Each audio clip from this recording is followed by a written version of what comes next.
السلام علیکم. سالوں اسپیشل میں سعدیہ عابد کے ناول اعتبار کش رشتوں کا یہ تیسری قسط کے ساتھ میں حاضر ہوں. امید کرتی ہوں اس سفر میں آپ ہمارے ساتھ رہیں گے، ہماری ویڈیو کو لائک کریں گے، چینل کو سبسکرائب کریں گے، ہماری ویڈیو کو شیئر کریں گے اور اپنی آراء کمنٹ میں بتا کر ہمیں مستفید کریں گے. تو شروع کرتے ہیں سعدیہ عابد کے ناول اعتبار کش رشتوں کا کی تیسری قسط. فواد بہت خوش تھی اور خوشی کو خدیج سے بانٹنا چاہتی تھی، اس لیے وہ دوپہر سے ان کی منتظر تھی. مگر رات کے 12 بجے بھی وہ گھر نہیں آئے تھے.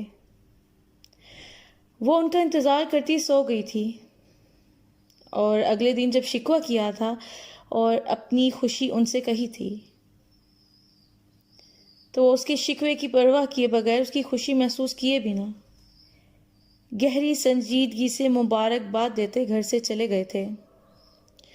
اس دن وہ بہت روئی تھی کہ اس نے اب تک خدیج بخاری کا نرم محبت لٹاتا لہجہ اور رویہ ہی دیکھا تھا. پھر وقت نے ان کی ساری نرمی چھین لی تھی. وہ نہیں جانتی تھی کہ ایسا کیوں ہوا تھا. نرم چھاؤں سے خدیج بخاری اس کے لیے چھاؤں ہو کر بھی بہت غیر اجنبی سے ہو گئے تھے، اور اس کے بہت رونے منع کرنے کے باوجود بھی اسے ہاسٹل شفٹ کر دیا تھا، جہاں سے وہ ہر ویکینڈ پر آیا کرتی تھی. BSc پارٹ 1 کے ایگزامز دے کر فارغ تھی، اس لیے وہ سید ہاؤس آئی ہوئی تھی اور اماں بھی آج کل اسے گھرداری سکھا رہی تھی. ہاسٹل میں اس کی دوستی شینا نامی لڑکی سے ہو گئی تھی. شینا نے اس سے دوستی اس کی خوبصورتی دیکھ کر کی تھی اور اس کی بے وقوفی اور سادگی نوٹ کرنے کے بعد اس کی برین واشنگ کرنی شروع کی. اس کی برین واشنگ کا ہی اثر تھا کہ اس نے خدیج بخاری سے شینا کی برتھ ڈے پارٹی میں جانے کی فرمائش کر ڈالی تھی اور جو ان کے انکار پر ضد میں ڈھلتی اس سے کافی بدتمیزی بھی کروا گئی تھی. اس کی اور اماں بھی کے احساس دلانے پر انہیں اپنی غلطی کا احساس ہو گیا تھا اور چاچا چاچی کی موت کے تقریباً 7 سال بعد وہ پہلی دفعہ اسے اپنے ساتھ شاپنگ سینٹر لے گئے تھے، وگرنہ ان کی موت کے بعد وہ کالج کے علاوہ کہیں نہیں گئی تھی. اور آج جس طرح اس نے ان سے سوری کر کے شکوہ کیا تھا، وہ اپنے دل و ضمیر پر بوجھ محسوس کرنے لگے تھے. شمسہ، ہم آپ کو کبھی معاف نہیں کریں گے. آپ نے ہماری اچھی بھلی زندگی تباہ کر ڈالی. ہمارے سارے رشتے بے رحم موت نے ہم سے چھین لیے تھے اور جو واحد رشتہ رہ گیا تھا وہ آپ نے اپنی تنگ دلی اور شک کی آگ میں جلتے ہوئے ہم سے چھین لیا. آپ بہت بری ہیں شمسہ، ہم آپ کو کبھی معاف نہیں کریں گے. وہ ماضی سے نکلتے کافی دیر خلاؤں میں گھورتے، کافی سے ہی وابستہ دل سے جڑے رشتے سے مخاطب ہو کر بولے تھے کہ کچھ بھی تھا، وہ کتنی ہی تکلیف میں تھے مگر اسے اس کی تمام بے رخی اور بدتمیزی کے باوجود بھول نہیں سکتے تھے کہ دل میں آنے کے 1000 راستے ہوتے ہیں مگر دل میں آج جانے والے کو دل سے نکالنے کے لیے ایک بھی دروازہ نہیں ہوتا، کہ محب کی محبت ایسا کوئی دروازہ کھولنے نہیں دیتی جو محبت سے دور کر دے.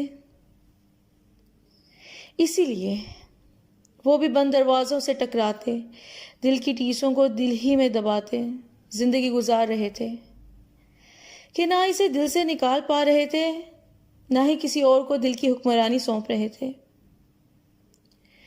اسی لیے ان کی زندگی جمود کا شکار ہوتی جا رہی تھی. شینا، ہم آپ کی سالگرہ میں نہیں آ سکتے، وہ قدرے شرمندگی سے بولی تھی، جبکہ وہ اس کی بات سن کر غصے سے بھڑک اٹھی تھی. مگر ہائے مجبوری، وہ اسے دل ہی دل میں ہزار سلوتیں سناتی، نہایت نرمی سے استفسار کرنے لگی تھی۔ لیکن کیوں منی؟ کل تو تم نے کہا تھا کہ تم آؤ گی۔ وہ ضبط کے باوجود سرخ پڑ گئی تھی کہ ہوینا سامنے ہوتی تو آج اسے کچا ہی چبا ڈالتی۔ ہاں ہم نے کہا تھا، بٹ شینا یہ سب خدیج بخاری کو پسند نہیں ہے، اور ہم وہ کام بہت چاہت کے باوجود بھی نہیں کر سکتے جس میں ہماری فیملی کی خوشی اور رضا شامل نہ ہو۔ وہ اپنی ازلی معصومیت سے بولی تھی۔ فیملی؟ واٹ فیملی ونی؟ وہ خدیج بخاری وہ محض تمہارا کزن ہے، تمہارا شوہر نہیں ہے، جو تم اسے دھڑلے سے اپنی فیملی کہہ رہی ہو۔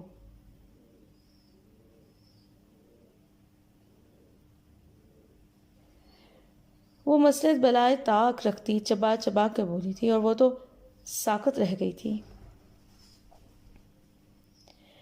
اور جب وہ کہیں آنے جانے سے قبل تم سے نہیں پوچھتا تو کس رشتے و حق سے تم نے خود کو محض ایک کزن کی مرضی و پسند کا پابند بنا لیا ہے؟ وہ اس کی خاموشی محسوس کر کے مزید کہتی چلی گئی۔ خدیج محض ہمارے کزن ہیں،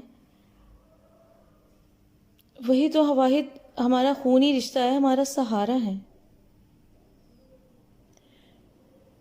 اس سے کبھی اس طرح کسی نے کچھ نہ کہا تھا، اس لیے وہ عجیب سی الجھن میں گھرتی چلی گئی تھی۔ اس کی آنکھوں میں آنسو مچلنے لگے تھے اور وہ بمشکل بھیگے لہجے میں بولی تھی، مگر ان سے تمہارا کوئی شرعی رشتہ نہیں ہے۔ میرے کزن صفدر سے تو تم نے دوستی سے صاف انکار کر دیا تھا، یہ کہہ کر کہ تم غیر مردوں سے دوستی نہیں کرتی۔ تو خدیج بخاری سے اپنے رشتے کو تم کیا نام دو گی کہ ایک طویل مدت سے تم ایک نامحرم کے ساتھ رہ رہی ہو؟ اب ان سے تمہارے رشتے کی نوعیت کیا ہے؟ یہ تو تم اور وہ تمہارا لاڈلا خدیج ہی بہتر جانتا ہوگا۔ وہ اپنی سطحی سوچ بیان کر ہی گئی تھی جبکہ اس کی اتنی گھٹیا گفتگو پہ باقاعدہ کانپنے لگی تھی۔ سیل فون اس کے ہاتھ میں لرز اٹھا تھا اور وہ خود کو ہوا میں معلق تصور کرنے لگی تھی، جبکہ اس کی خاموشی سے اسے گویا شہ مل گئی تھی مزید بکواس کرنے کی، اس لیے وہ جو منہ میں آ رہا تھا کہتی جا رہی تھی۔ تم خوبصورت ہو، جوان ہو، تمہیں دیکھ کر تو بڑے بڑے عابد و زاہد بہک سکتے ہیں۔ اس زندہ مثال تو خود میرا کزن صفدر ہے، جو تمہاری ایک جھلک پر مر مٹا تھا، اور جس کے کہنے پر بھی میں نے تم جیسی 18ویں صدی کی لڑکی سے راہ و رسم بڑھائے تھے۔ تو یہ کیسے ممکن ہے کہ تمہارے حسن کا جادو خدیج بخاری پر نہ چلا ہو؟ اور ایسے ہی تو نہیں تم اس کی ہر بات پر لبیک کہتی؟ یہ کرامات تو کسی خواہشات کا ہی پیش خیمہ لگتی ہیں۔ وہ تنفر سے کہہ رہی تھی۔ بکواس بند کیجیے آپ اپنی۔ وہ یک دم ہی حلق کے بل چیخ اٹھی تھی۔ حقیقت پر تم پردہ نہیں ڈال سکتی ہوینا بخاری، اور اپنے خدیج سے ذرا فرصت میں ملو تو کرنا مجھ سے رابطہ، کہ ایک صفدر ہی نہیں بہت سے مرد تمہارے حسن کو خراج تحسین پیش کرنے کو دل و جان سے تیار ہو جائیں گے۔ اور صفدر تو تمہیں کچھ گھنٹوں کی منہ مانگی قیمت ادا کر دے گا، بس ذرا اپنے خدیج سے ذرا سی بے وفائی کرنی پڑے گی۔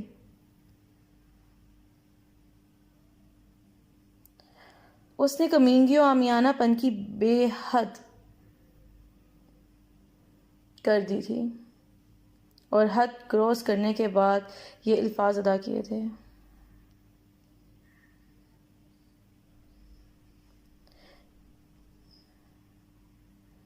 شٹ اپ شینا، ہمیں اندازہ ہی نہیں تھا کہ آپ ہمارے بارے میں اس طرح سوچتی ہیں. آپ کو اتنی گھٹیا گفتگو کرتے شرم آنی چاہیے. وہ کانپتے ہوئے روتے ہوئے کہہ رہی تھی.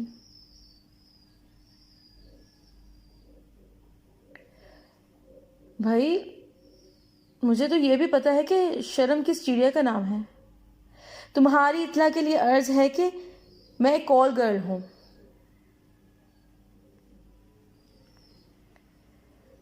اور تم میں مجھے نہیں وہ سبدہ حیات کو انٹرسٹ ہے، اور اسی کے کہنے پر میں نے تم سے دوستی کی تھی. کہ سبدہ میرا کنسرن نہیں ہے، میں اس کی منظور نظر ضرور ہوں. اور اس کا نگاہ انتخاب جب تم پر ٹھہرا تو مجھے غصہ بھی آیا تھا، حسد بھی محسوس ہوئی تھی، مگر سبدہ نے نوٹوں کی گڈیاں دے کر غصہ و حسد کو بھسم کر ڈالا.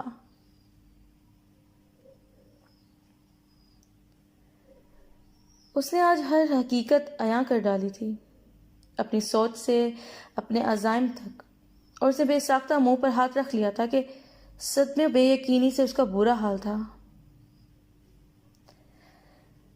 مگر میں تم پر اپنا بہت وقت برباد کر چکی. میں سبدہ کو تمہارا موبائل نمبر دے دوں گی، پھر وہ جانے اور تم.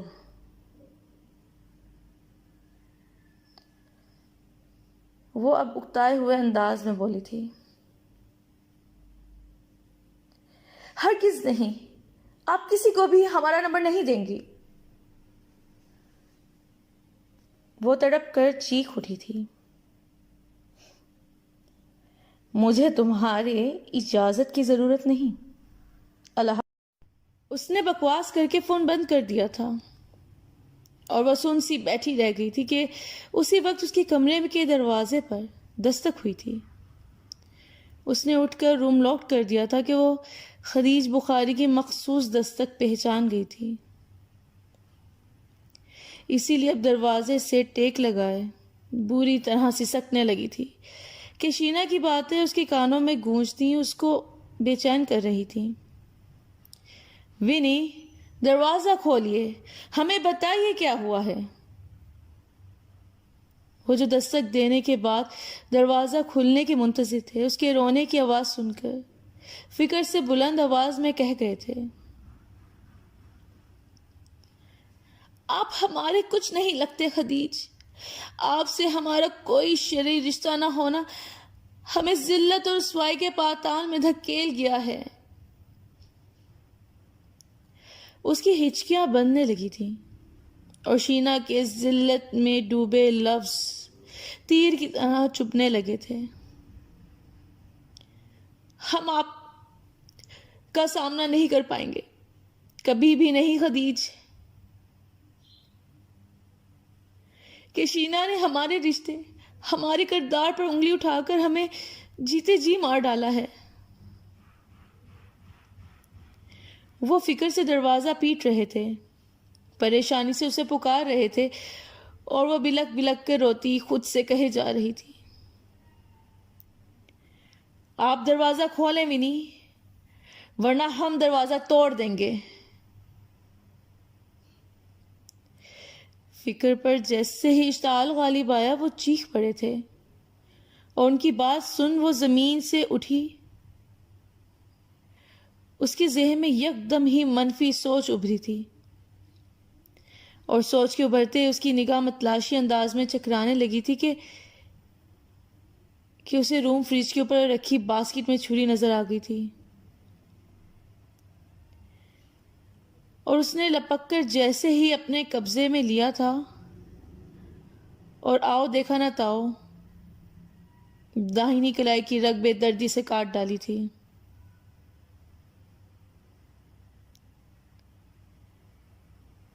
آپ دروازہ توڑ دے خدیج بابا، کہ اب تو ان کے رونے کی آواز بھی نہیں آ رہی. مجھے بہت ڈر لگ رہا ہے، اس طرح تو ونی بیٹا کبھی نہیں کرتی. اماں بھی چلائی تھی، مگر ان کی بھی ہر کوشش اکارت کر گئی تھی، اور آواز آنا بند ہوئی تو وہ دونوں ہی نہ جانے کیوں بہت بے چین ہو گئے تھے. اور جس وقت وہ دروازہ توڑ کر کمرے میں داخل ہوئے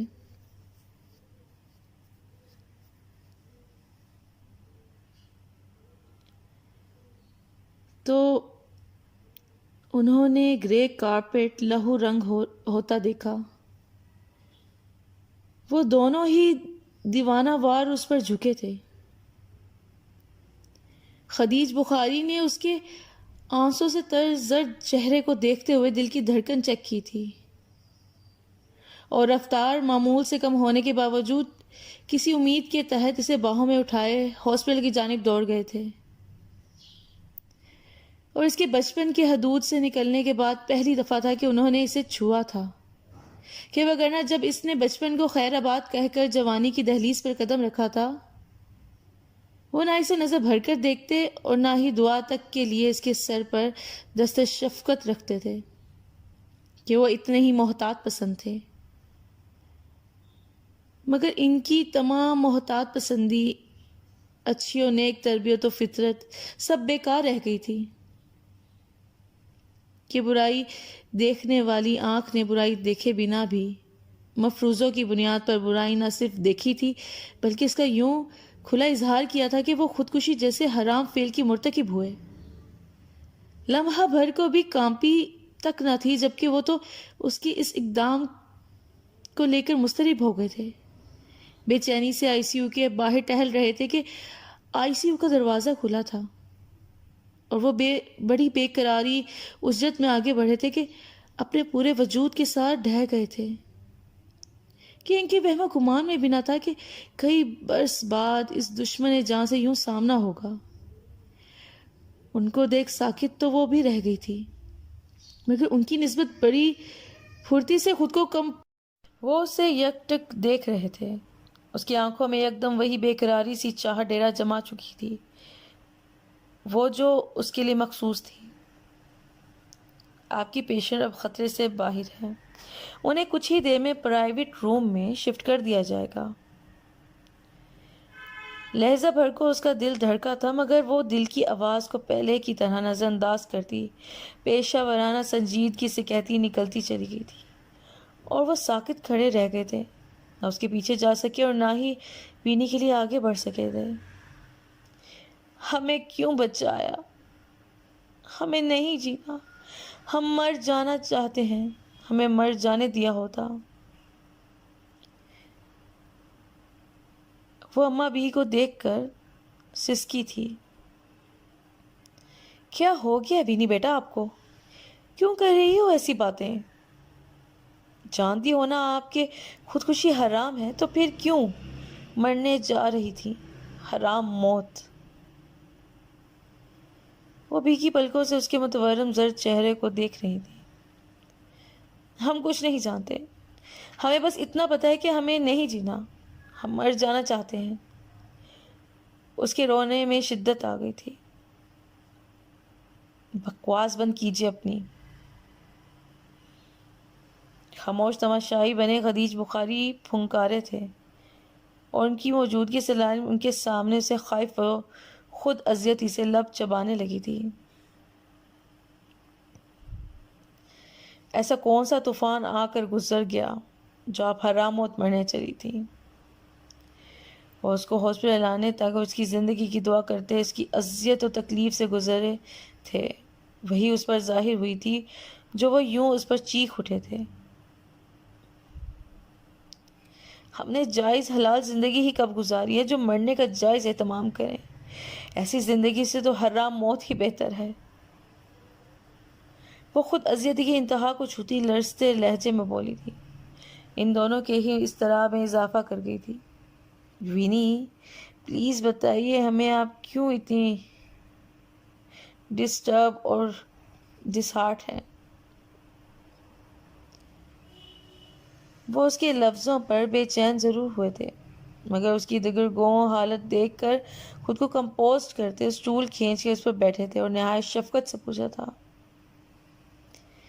آپ ہمارے لیے کیوں کس حق سے پریشان ہو رہے ہیں؟ چلے جائیے یہاں سے. وہ جتنی نرمی و شفقت سے بولے تو اس قدر بڑھ کر چیخی تھی. Behave yourself. یہ گھر نہیں ہاسپٹل ہے، ہم یہاں کوئی تماشا نہیں لگانا چاہتے۔ وہ اس کے انداز پر دبے دبے غصے سے بولے تھے۔ آپ کس تماشے سے بچنا چاہتے ہیں؟